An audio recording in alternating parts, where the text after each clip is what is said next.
अस्सलामुअलैकुम। Rising time में एक और नई वीडियो लेकर आप लोगों की खिदमत में हाजिर हुई हूँ। कैसे हैं आप? उम्मीद है आप सब खैरियत से होंगे और मुझे यकीन है कि अल्लाह ताला आप लोगों के साथ है और आपकी दुआओं को कबूल कराए। अगर कोई दुआ कबूल नहीं हो रही तो परेशान ना हो, नीचे दिए गए कमेंट्स बॉक्स में अपना नाम और अपने शहर का नाम लिख दें। मैं हूं ना आप लोगों के लिए दुआओं के लिए, बल्कि मेरी पूरी टीम और साथ में हमारा पूरा चैनल, पूरी दुनिया जब आपके उस मैसेज को, आपके नाम को पढ़ेगी तो आपके लिए दुआ वो रहेगी। तो आज मैं आपके लिए जो नुस्खा लेकर आई हूँ वो है बलगमी खांसी, बलगम का जमना या फिर बलगम का ना निकलना। बलगम के लिए बहुत ही अच्छा नुस्खा। जुकाम, बलगम, जो भी आपको मसाइल हैं, गले के मसाइल सारे ठीक हो जाएंगे। एक्चुअली इसके पीछे एक स्टोरी है, जो मैं आपको स्टोरी सुनाती हूँ वो मेरी अपनी होती है और जो मेरे साथ होता है तो मुझे अच्छा लगता है अपने प्रॉब्लम्स जो आप लोगों के साथ मेरे को फायदा हो वो शेयर करना। अगर आपके पास भी कोई ऐसी स्टोरी है जिससे आपको फायदा हो तो प्लीज मुझे भी बताइएगा। राइजिंग टाइम फेसबुक पेज पे आप ज्वाइन कर सकते हैं। आपका नाम के साथ आपकी स्टोरी भी मैं पोस्ट करूंगी और बताऊंगी लोगों को। तो अगर आप ऐसा चाहते हैं तो जरूर आप जो है बताइएगा। हो सकता है किसी की दुआ लग जाए आपको। इसी तरह मैं काम कर रही हूँ, आप भी अगर आप कोई नुस्खा वजीफा कोई शेयर करना चाहें तो जरूर कीजिएगा। तो आज मैं आपको जो बलगम का बताऊंगी वो ये था कि मेरी तबीयत काफी खराब थी। तकरीबन 3 महीने पहले की स्टोरी है। मेरी तबीयत काफी खराब थी चैनल बनाने से पहले। तो मेरी मम्मा ने कहा कि आप देसी नुस्खा करो।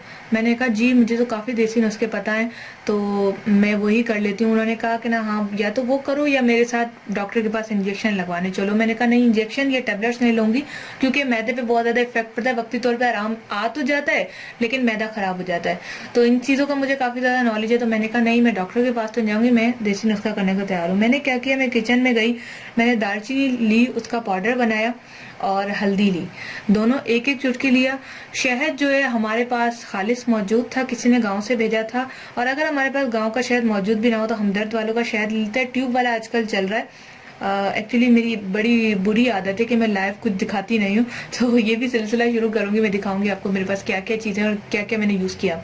तो मैंने हल्दी और दालचीनी एक एक चुटकी ली, 1 चम्मच जो शहद का भरा, उसके ऊपर 1 चुटकी दालचीनी, 1 चुटकी जो है हल्दी डाल दी और मैंने खा लिया। सुबह में ऐसा किया, शाम में ऐसा किया, 3 दिन मैंने ऐसा किया। मुझे ना तो किसी इंजेक्शन की जरूरत पड़ी, ना किसी दवाई की और ना ही किसी टेबलेट की। मेरी खांसी, बलगम सब कुछ ठीक हो गया और यहाँ तक के जब खांसी और बलगम खत्म हो तो मेरा बुखार भी उतर गया। तो बहुत ही अच्छा सर्दियों का ये बेस्ट नुस्खा है। गर्मियों में भी आप इस्तेमाल कर सकते हैं, सर्दियों में भी इस्तेमाल कर सकते हैं।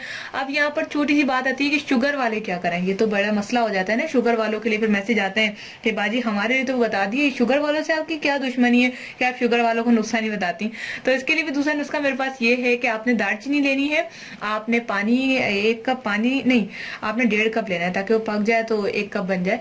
तो 1.5 कप पानी लेना, उसमें 2 टुकड़े दालचीनी के डालने। ये वीडियो मैं ऑलरेडी पब्लिश कर चुकी हूँ लेकिन आपको नुस्खे में इजाफा कर रही हूँ मैं, चलें फायदा हो जाए किसी को। वो दालचीनी आपने बगैर चीनी के उसको पकाना है और आपने वो कावा पी लेना है गरम गरम। इंशाल्लाह ताला आपका जो ये बलगम का मसला हल हो जाएगा। ये मेरे आजमौदा नुस्खे होते हैं जो मैं आपके साथ शेयर करती हूँ, पहले खुद आजमाती हूँ फिर बताती हूँ, तो बड़ा अच्छा लगता है। तो आप भी जरूर इसको आजमाइएगा और मुझे दुआओं में याद रखिएगा। इसके साथ ही मेरे चैनल को सब्सक्राइब कर दें, बेल आइकन को दबा दें ताकि आने वाली वीडियो आपको मिलती रहे। और आप जो है वीडियो को शेयर करना मत भूलिएगा ताकि हो सकता है किसी की जो तबीयत है वो आपकी वजह से ठीक हो जाए और वो आपको दुआ में याद करे।